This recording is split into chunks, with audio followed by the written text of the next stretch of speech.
Welcome back, ghosts, ghouls, and things that go bump in the night. As you've probably all figured out by now, I'm a pretty big nature fan, and I'm wondering, what's the weirdest thing you guys have ever found while hiking in the woods? I have to admit, the message I got from Luke definitely ranks up there with the weirdest things I've ever heard of found in the woods. You guys want to hear about it? Why don't you sit back, relax, and tune in for the stairs. I found the stairs in the middle of nowhere. I shouldn't have climbed them. Hello everyone, my name is Luke, and I'm sending this in to hopefully get some help, or at least some knowledge about what's happening and how I should deal with this nightmare. It all began a few days ago when I was taking a stroll through the woods behind my house.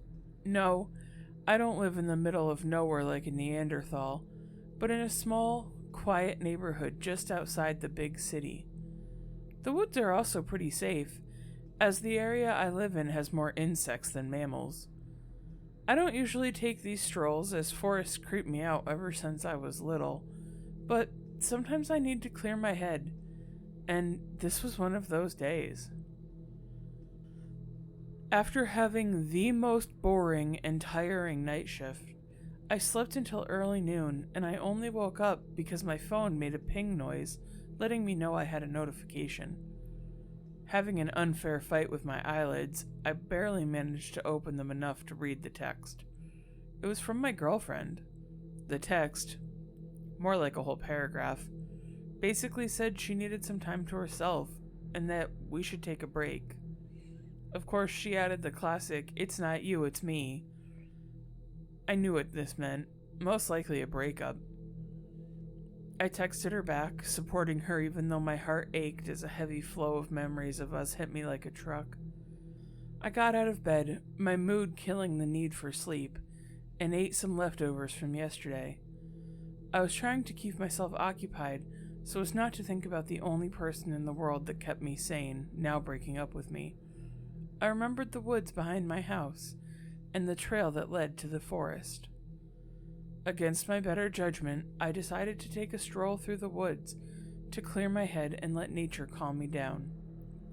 I put on a pair of black jeans, a white t-shirt, a black zip-up hoodie, and my beat-up Air Force Ones before leaving the house and heading down the trail.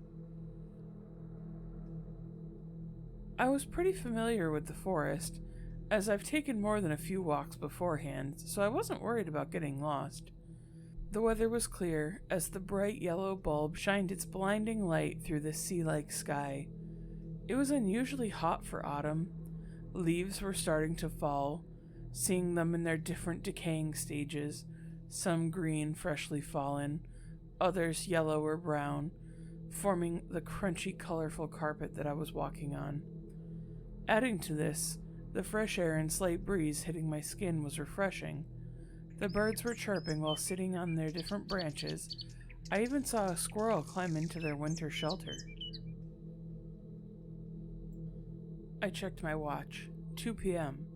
I was getting pretty close to the point of the trail where I usually stopped before turning around to go back to my house.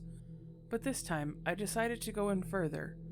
I'll walk till 3 p.m., then I'll turn back, is what I told myself, not knowing that this single decision would change my life forever.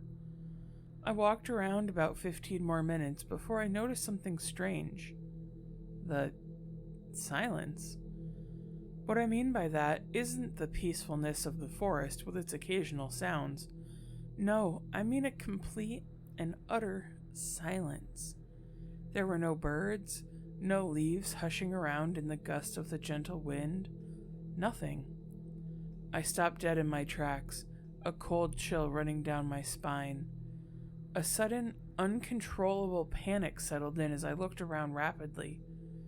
My eyes were dancing in my surroundings before they landed on something. Something that didn't make the situation any better. In the middle of the trees, about 15 feet or so from the trail, were stairs?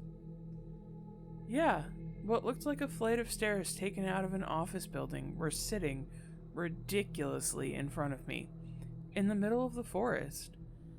About 10 concrete stairs along with a guardrail, looking brand new as if they'd just been copy-pasted there, went up to nothing. At the top of the stairs were nothing. I checked my watch to look at the time, but instead of the blue digital numbers, there were lines and dots, as if the watch had broken out of nowhere. My panicky state was getting worse. I had to calm down. I had to think rationally, so I did the only thing reasonable at the time. I closed my eyes, took a deep breath,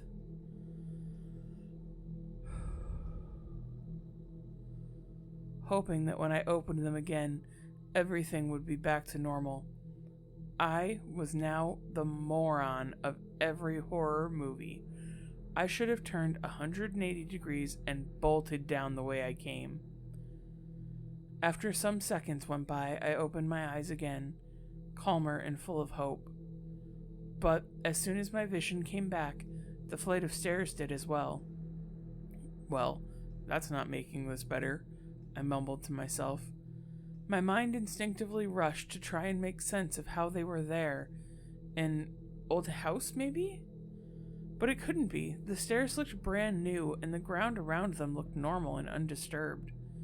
Trying to make sense of the situation didn't help at all, and the sun was beginning to go the other way, signaling it was going to be afternoon in an hour or so. I spun around to leave, something about them making me want to get closer, to analyze. I don't know how to describe the feeling. Something within me just wanted to get closer, and I couldn't resist.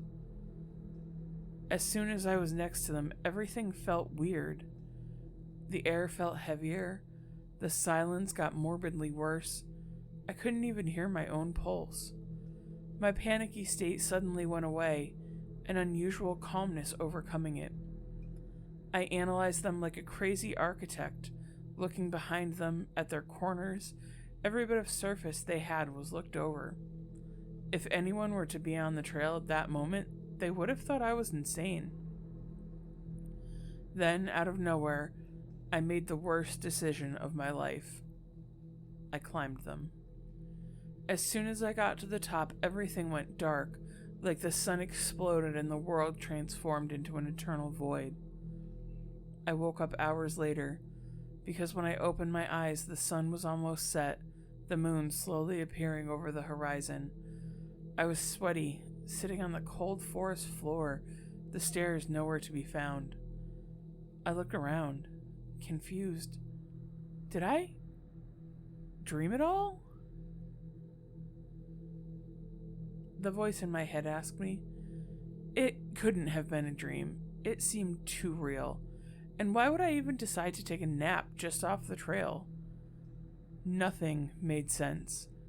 Nothing would make sense anymore. I got up, dusted myself off, and slowly began to walk to my house. I got back to town. It was colder now. It was nearly midnight. The lights on the street lamps were shining a bright mustard yellow light, illuminating the sidewalk and a little bit of the street as well. The night sky was just as clear as it was during the day, littered with tiny sparkly stars though, making it look like a beautifully painted canvas. I got back to my house and, strangely, the lights were on. Huh, I muttered to myself, a little confused. I was just about to put the keys in the lock before I saw the handle being pressed. I snapped back and hid behind one of my garden bushes so I wouldn't be seen. What came out of my house was impossible.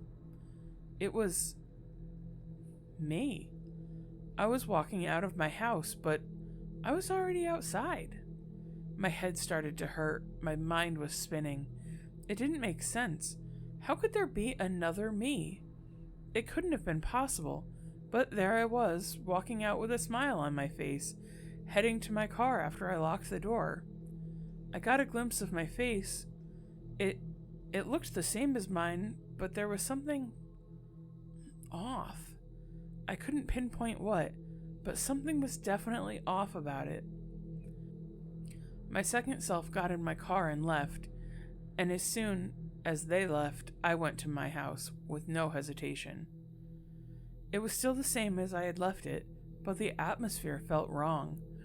I looked around, checking to see if any furniture was moved, if anything was missing, but everything was in place.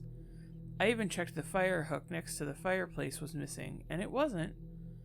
Then I looked at the photos of myself, and everything started to spin again. I picked up one of the small wood frames to take a closer look. It was me, smiling, next to my dog who died 7 years ago. The dog was fine, but my smile, it seemed fake. It looked fake. To anyone else, the difference would be impossible to spot, but for me, it was clear as day. I don't know for how long I looked at the photo before I heard the keys clicking in the door. Me, the thing, was back. I put the framed photograph back and went in to hide. As soon as it walked into the house, the air got heavy again, like it did when I went next to the stairs. The footsteps stopped suddenly, the tension crushing me. I closed my eyes, repeating in my mind that this couldn't be real.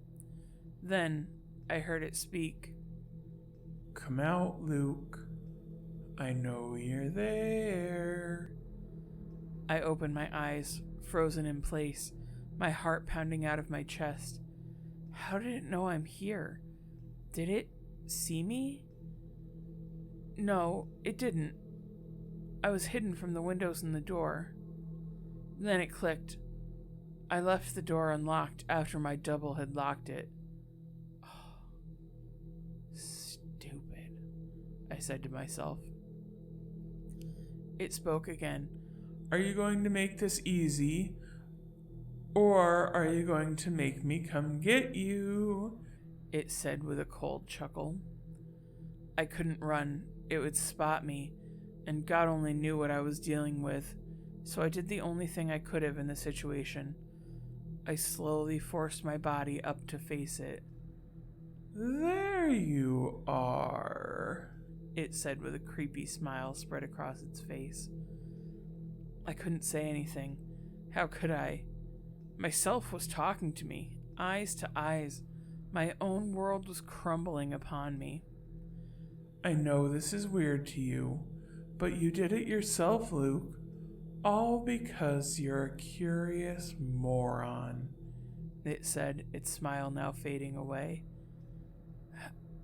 How? I finally managed to mutter. Out of all the things I could have said, I settled on how? Great. "Are you serious? Don't you remember climbing those stairs?" The thing spoke, keeping an eye on me. So, I wasn't dreaming, I thought, feeling the blood flow through me. I couldn't move, barely managed to stay on my feet. I felt dizzy. "Now your past, present, and future is mine," the double me said, starting to laugh. "And I'll make sure you don't mess anything up." It continued, and before I knew it, I was getting tackled, the thing on top of me pinning me to the ground. Its hands now transformed from normal human hands to sharp, hairy claws. Its eyes went from looking like my emerald green to a crazed red, like the creature hadn't slept in days. Its nose now looked more like it belonged to a dog or a deer. The body began to twitch unnaturally, all while worms crawled through its dark hair. Some even got on my face, making me yelp instinctively. I also found out why the air was so heavy around it. The stench oozing from its body almost made me throw up. It smelled like rotten corpses, like death. Before I knew it, what I can only guess were my original primal instincts kicked in, fueled by adrenaline and panic. I grabbed the creature by the neck, and it laughed. Do you think you can choke me out, Luke? You're dead. It grinned, its teeth now yellow with two sharp fangs at the edges of its mouth. My hands came down, trying to punch the thing away, but I couldn't reach it. It started choking me. I looked around for a smidgen of hope, knowing my life was about to end. We were close to the fireplace, and I saw the fire hook. It looked reachable. The thing was too busy trying to kill me to see that I was trying to get to my only hope. I was about to give up when my fingers touched it. I was feeling the claws under my skin, the thing choking me harder and harder. I finally gripped the hook, hitting it with all the power I had left, straight in the head. The creature shrieked as it stumbled back. In my rush of adrenaline, I got up, taking deep breaths as I felt blood dripping from my neck, while air flowed through my body once again. As fast as the thing stumbled back, it charged again, but this time it didn't manage to get me. I pointed the sharp end of the hook at it, impaling its arm. The creature fell to the ground, dropping my car keys from its pocket. I saw them and made a run for it, grabbing my keys and rushing out of my house. I shakily but quickly unlocked my car. I got in, starting the car, and backed out of my driveway, then floored it down the road. Behind me, I heard something grab the trunk just before I managed to get away. It was the creature, but it didn't manage to fully grab it, so it lost its grip. I got away. I kept driving, and I didn't stop until I was out of town. I'm now stopped at a hotel, but I'm planning to get on the road again. I don't know what to do. I'm still shaken and terrified for my life, for my existence. I've tried calling my friends, my family, but all of them thought I was joking. I even tried 911, but they don't believe me either. They said that calling the emergency line for a prank is a finable offense and not to do it again. Nobody believed me, and that's another reason why I came here, to hopefully find someone that understands what's happening and maybe help me. If no one has experienced this, all I can tell you, no matter how tempted you are, never approach stairs you see in the middle of the woods, or anywhere they aren't supposed to be.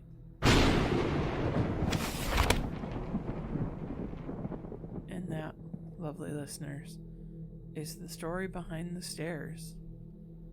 So, what have you guys seen out in the middle of the woods? Or have you seen stairs somewhere else they're not supposed to be? Either way, you should tell me all about it. You can find me on the socials at Haunted Horrorstorian, or you can always send me an email directly at hauntedhorrorstorian@gmail.com. Well, I think that's about enough for this week. So, until next time, listeners, stay spooky, and remember, sometimes it's more than just a story.